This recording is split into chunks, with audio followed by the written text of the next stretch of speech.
தயவு செஞ்சு இரண்டு பக்கமும் நீங்கள் வைக்கிற வெடி சாலையில் வைக்கிறீங்கன்னா இருபுறமும் வண்டி வருதுன்றதை பார்த்து வைங்க. அப்படி நீங்கள் வச்சுருந்தாலும் தயவுசெய்து கிட்ட வரும்போது வெடின்னு சொல்லாதீங்க. ஏன்னா அது வெடிக்கும், அது அவருடைய அதனால் அவங்க மேலே தீப்பொறி மேலே போடும்.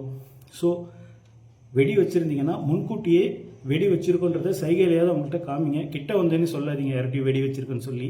அப்புறம் சின்ன குழந்தைங்க என்ன பண்ணுறீங்கன்னா, ஏன்னா நாமளும் சின்ன வயசில் அதெல்லாம் பண்ணியிருக்கோம், இருந்தாலும் அந்த விஷயம் தவறு தான். அதாவது ஒரு வெடியை வேஸ்ட்டாக போனால் பரவாயில்ல, அதனால் ஒன்றும் ஆக போகிறதில்ல. அதனால் திரியில் பத்தியில் வெறி வச்சு இன்னும் வெடிக்கலைன்னு சொல்லி அதை கையால் எடுக்கிறது, அது மேலே கல் தூக்கி போடுறது, குச்சாலத்தில் இந்த வேலை வேணாம். அது வெடிக்கலைன்னா பரவாயில்ல, விட்டுருங்க, வேற ஒரு வெடி வைங்க. அது இல்லாமல் ஒரு மிக அன்பான ஒரு வேண்டுகோள், இந்த மத்தாப்பு இதெல்லாம் கொளுத்தும்போது இந்த கம்பியெல்லாம் நம்ம ரோட்டோரம் போட்டுருவோம். நீங்கள் நைட்டை நம்ம லாஸ்ட்டாக எல்லா